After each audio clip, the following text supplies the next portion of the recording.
Panorama group, जो सोचता है वो करता है।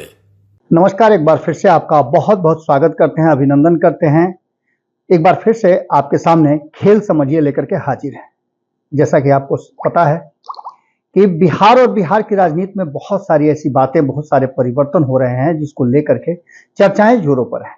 और खास करके 3 दिसंबर का सबको इंतजार है कि 3 दिसंबर को आखिर होगा क्या। लेकिन इससे पहले आपको बता दें कि डोरा डालने का भी, एक दूसरे को मान मनोबल करने का, एक दूसरे को रोक करके रखने का भी खेल चालू है। आपने देखा होगा कि नीतीश कुमार ने किस तरह से महागठबंधन की तरफ से कुछ ऐसी, सरकार की तरफ से नीतियां लेकर के आए, कुछ ऐसा फैसला लेकर के आए जिन फैसलों को मानने के लिए सभी, कहा जा रहा है, मजबूर हो गए, स्वीकृति देने के लिए मजबूर हो गए। और इस बात को लेकर के उपेंद्र कुशवाहा ने एक दिन पहले ही सोशल मीडिया के माध्यम से यह बात जानकारी दी है कि लालू प्रसाद, हालांकि उन्होंने सीधे तो नहीं बोला है, लेकिन 15 साल के उनके शासन को लेकर के टारगेट जरूर किया है। आरक्षण के मुद्दे पर उन्होंने अपनी चुप्पी तोड़ी है। हालांकि इससे पहले उनको लेकर के कई तरह की बातें चल रही थी। कहा यह जा रहा था कि एक बार फिर से वो पाला बदल सकते हैं, एक बार फिर से वो नीतीश कुमार के साथ आ सकते हैं। क्या पाना है, क्या खोना है, इसकी चर्चा हम कई बार कर चुके हैं और आगे इसकी चर्चा तब तक होती रहेगी जब तक इस पर कोई कॉन्क्रीट डिसीजन नहीं आ जाता है। वर्तमान बदली हुई परिस्थिति में उपेंद्र कुशवाहा को लेकर के और नीतीश कुमार के रिश्ते को लेकर के भी चर्चाएं खूब चल रही हैं। कहा तो यहां तक जा रहा है कि एक बार फिर से एक्शन में आ गए हैं जो जदयू के भीष्म पितामह कहे जाते हैं, वशिष्ठ नारायण सिंह। वशिष्ठ नारायण सिंह के एक्शन में आने का माफ कीजिएगा, जदयू को हमेशा फायदा मिला है। आपने बीच में देखा होगा कि ललन सिंह से जब काफी नाराज चल रहे थे, ललन सिंह को लेकर के लगातार कंप्लेन जा रहा था नीतीश कुमार के पास, तब भी उन्होंने वशिष्ठ नारायण सिंह से मुलाकात की थी। और नीतीश कुमार कभी भी, जब भी वो थोड़ा मुश्किल में होते हैं, चिंतन के दौर में होते हैं, तो सीधे वशिष्ठ नारायण सिंह के यहाँ पहुंच जाते हैं। कई ऐसी कहानियां हैं, प्रचलित हैं, जो कही जाती हैं। और आपको याद होगा कि 2021 में जब उपेंद्र कुशवाहा ने अपनी पार्टी का विलय किया था जदयू में, तब भी मामला यही था। वशिष्ठ नारायण सिंह ने ही पहल किया था और उन्होंने ही विलय के लिए तैयार कराया था। ये सारी बातें आपको पता है। लेकिन बदली हुई परिस्थिति में जिस तरह से उपेंद्र कुशवाहा ने बयान दिया है, उनका सीधे टारगेट 17-18 साल शासन करने वाले नीतीश कुमार नहीं, बल्कि 15 साल शासन करने वाले लालू प्रसाद हैं। और लालू प्रसाद को टारगेट करते ही वो बाहर का रास्ता भी देखे थे। जदयू से बाहर आए थे तो उन्होंने कहा था कि नीतीश कुमार की जो शैली है, राजनीति की जो बदली है, उससे वो इत्तेफाक नहीं रखते हैं। उनकी पार्टी में इतने लोगों के होने के बावजूद वो अगर तेजस्वी यादव को अपना नेता मानते हैं, अपना उत्तराधिकारी मानते हैं, तो ऐसी स्थिति में हमारे जैसे लोगों का यहाँ कोई काम नहीं है। इसके साथ साथ और भी कई बातें थी, पार्टी के विलय की बात थी, और भी कई तरह की बातें चल रही थी चर्चा में। लेकिन एक बार फिर से उपेंद्र कुशवाहा चर्चा में हैं और उनके इस बयान ने संशय को यथास्थिति बरकरार रखा है। अब आगे की कहानी आप समझिए। संपादक नमन मिश्रा जी ने पंचनामा में ये बात कही थी। उन्होंने स्पष्ट रूप से कहा था कि उपेंद्र कुशवाहा और सम्राट चौधरी एक म्यान में दो तलवार नहीं रह सकते हैं। हालांकि उपेंद्र कुशवाहा ने इस बात को लेकर के कहा भी था कि वो उसी म्यान में रहने के लिए तैयार हैं, क्योंकि उनके छोटे भाई हैं सम्राट चौधरी, और उनको आगे बढ़ाने में उनको कहीं कोई दिक्कत नहीं होगी, उनके साथ किसी भी तरह का कुछ नहीं है। लेकिन मुल्ला और प्याज वाली बात तो आपको याद ही होगी। खैर, इसके आगे हम बढ़ते हैं। सम्राट चौधरी के जन्मदिन के दिन रात के 11 बजे अचानक से जन्मदिन का तोहफा देने लगते हैं उपेंद्र कुशवाहा। अगर 1 घंटा विलंब कर दिए होते तो जन्मदिन का कार्यक्रम भी और जन्मदिन का तिथि भी बदल गया होता। खैर, ये बातें अलग हैं, लेकिन इन बातों से आगे निकलिए। कौन किस पर डाल रहा है डोरा, ये बातें चर्चा में चल रही हैं। एक तरफ नीतीश कुमार की चुप्पी, और नीतीश कुमार जिस तरह से संट हैं, खास करके इन सब बातों को लेकर के पिछले कई दिनों से आपने देखा होगा, छठ के समय से अब तक नीतीश कुमार बिल्कुल चुपचाप हैं, शांत हैं।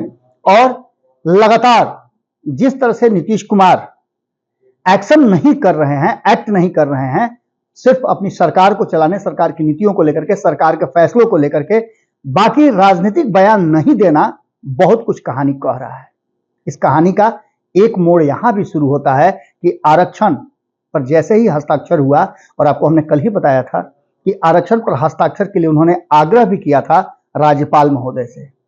आरक्षण पर हस्ताक्षर हो गया, 9वीं अनुसूची में शामिल करने के लिए भी भेजा जा चुका है। करीब 38 एजेंडों पर मंत्रिमंडल से कल कई 38 एजेंडे जो है, कई मुद्दे हैं, कई मामले हैं जिन पर स्वीकृति मिली है, जिसमें सबसे बड़ी बात जो है वो है, हम आपको बताते हैं कि नीतीश कुमार का यह ड्रीम प्रोजेक्ट है और इसको लेकर के नीतीश कुमार ने केंद्र सरकार पर कहीं ना कहीं एक बार फिर से गेंद जो है पाला में फेंका है। लेकिन हम बात कर रहे हैं कौन किसको डोरे डाल रहा है, अपने पाले में करने की कोशिश कर रहा है। जब बात डोरा डालने की चलती है तो कहीं ना कहीं एक बात साफ नजर आता है कि एक तरफ जहां नीतीश कुमार को लेकर के दोनों खेमे, चाहे वो एनडीए गठबंधन हो या इंडिया गठबंधन हो, दोनों खेमे अभी भी स्पष्ट नहीं है। जहां एक तरफ भारतीय जनता पार्टी बार बार ये बात तो कह रही है कि नीतीश कुमार स्वीकार्य नहीं है, नीतीश कुमार के एजेंडे से उनको कोई लेना देना नहीं है, नीतीश कुमार अब विश्वास के काबिल नहीं हो गए हैं। लेकिन जो बयान है, गौर कीजिएगा उस पर, उस बयान को हम बताते हैं। उससे पहले आपको बता दें कि इंडिया गठबंधन जिसको बनाने में नीतीश कुमार ने अपना खून पसीना सब लगाया, यहां तक कि अपने नाम का दूसरे राज्यों में भी उन्होंने विरोध झेला। उसके बावजूद भी इंडिया गठबंधन को बनाने के लिए उन्होंने जो प्रयास किया वो सराहनीय था। 38 दलों को उन्होंने जुटाया जरूर, लेकिन नीतीश कुमार आज उस गठबंधन में कहां हैं, ये बड़ा सवाल है। यानी कि इस गठबंधन में भी नीतीश कुमार के लिए कोई उपयुक्त, समुचित या उनको एडजस्ट करने वाली जगह नहीं बनती है। अगर बनती तो नीतीश कुमार को पहले ही खेमे में दे दिया जाता। पहला अटेम्प्ट नीतीश कुमार का वहां से फेल हो गया और नीतीश कुमार निश्चित रूप से कहीं दूसरे तरफ चूंकि राजनीति करनी है तो वो तैयारी कर रहे हैं। एक बात और आपको बता दें, ये दोनों ही खेमे जिस तरह से चल रहे हैं, आपको हम कुछ बयान बताते हैं, उसके बाद बताते हैं कि नीतीश कुमार आखिर इस खींचतान में ये जो पावर गेम शुरू हुआ है, किसको अंत होने का खतरा मंडरा रहा है, कौन इस पावर गेम में किसका अंत होगा और नीतीश कुमार पर डोरे डालते डालते आखिर इस राजनीति का अंत कहां होगा। तो एक तो आपको हमने बता दिया कि इंडिया गठबंधन में नीतीश कुमार जिस तरह से अपने लिए जगह खोज रहे थे, उन्हें बैरंग उस गठबंधन से बाहर निकाल के खड़ा कर दिया गया। तो वहीं लालू प्रसाद इसके प्रणेता के रूप में माने जाते हैं, जहां नीतीश कुमार ये बात समझते हैं और नीतीश कुमार को लगता है कि लालू प्रसाद ही हैं जिन्होंने चाबी टाइट की है, तो खिलौना ज्यों का त्यों शांत पड़ा हुआ है। कांग्रेस का रोल जो है वो भी समझ में आ रहा होगा और इसीलिए हमने शुरुआत में बताया था कि 3 दिसंबर का सबको इंतजार है। परिणाम क्या आते हैं 5 राज्यों के चुनाव के, इस पर सब कुछ टिका हुआ है। बिहार की राजनीति उसी पर टिकी हुई है और भारतीय जनता पार्टी का अगला एजेंडा भी इस पर टिका हुआ है। हालांकि प्लान पूरा स्ट्रक्चर बन के तैयार है, चाहे वो लालू प्रसाद, तेजस्वी यादव या देश के अलग अलग राज्यों में जिन लोगों पर दबिश बनी है अलग अलग एजेंसियों की, उसको लेकर के भी कहा जा रहा है कि तेजी बढ़ जाएगी दोनों ही परिस्थिति में।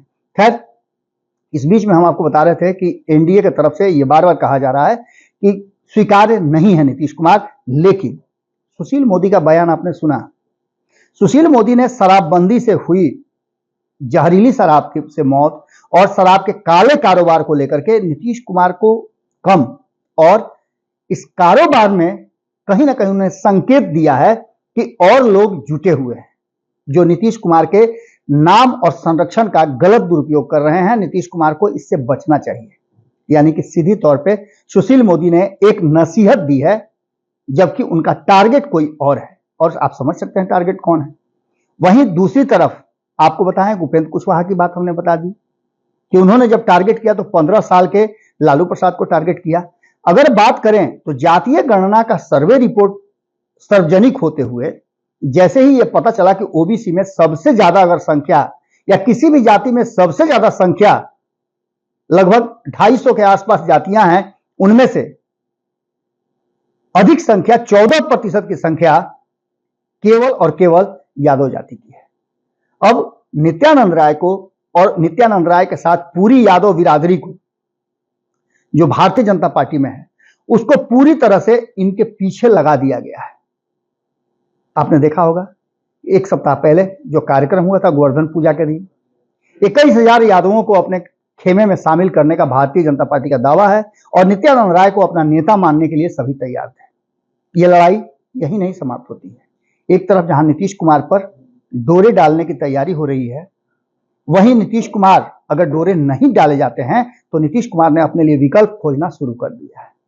नीतीश कुमार जब विकल्प खोजना शुरू करेंगे तो उनके साथ अगर उपेंद्र कुशवाहा जैसे कि चर्चाएं चल रही हैं, कयासों के बाजार में उपेंद्र कुशवाहा का भाव बहुत तेज है, तो वहीं इसी भाव को लेकर के आपने देखा होगा कि पिछले कई महीनों से इधर की बात मैं कर रहा हूं, नीतीश कुमार के इतने बड़े बयान के बाद आपने अलग अलग लोगों को हमला करते देखा। आपने देखा कि भारतीय जनता पार्टी ने शुरुआती क्षण में थोड़ा हमला जरूर किया, सदन में मौजूद रहते हुए नीतीश कुमार का जमकर विरोध नहीं किया। खैर, इन सारी बातों के साथ साथ जब बाहर भी निकली तो रिएक्शन करने में काफी देर लगा, यानी कि केंद्र की तरफ से जो चाबी टाइट की गई है वो अभी भी जारी है। तो वहीं इस पूरे मामले पर आपने देखा कि लगातार बिहार की राजनीति पर अपनी पैनी नजर बनाए हुए प्रशांत किशोर ने भी इस मुद्दे को बहुत ज्यादा उछालने की कोशिश नहीं की। यह मुद्दा निश्चित रूप से सत्ता में बैठे नीतीश कुमार से जुड़ा हुआ था, लेकिन फिर भी उन्होंने इस पर कोई ध्यान नहीं दिया।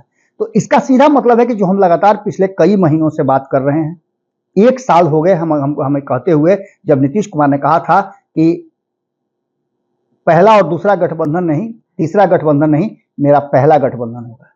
क्या उस गठबंधन को बनाने की तैयारी शुरू हो चुकी है?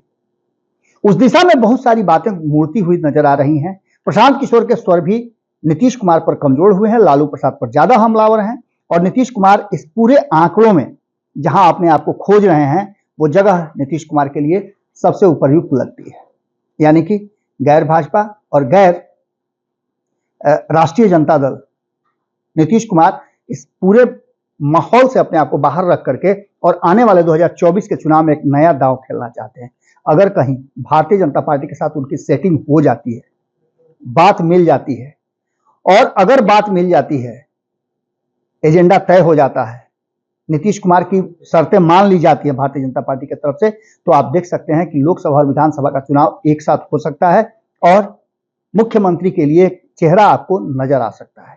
खैर, इन सारी बातों के साथ साथ केसी त्यागी के बयान भी आपको याद होंगे, जिस तरह से उन्होंने बयान दिए वो भी बयान आपको याद होने चाहिए। इसके साथ साथ अब जो लगातार नीतीश कुमार विभिन्न मुद्दों को लेकर के तेजी से पनोरमा ग्रुप, जो सोचता है वो करता है। अगर ये वीडियो पसंद आई और वह बिहार के राजनीति और बिहारियत से सरोकार रखेनी तो सब्सक्राइब बटन दबा के चैनल के सब्सक्राइब कर ली। ओजे एगो घंटी बा, ओकरा बटन दबा देला से कुल सटीक और मारक खबर रुआ मुफ्त में मिल जाई।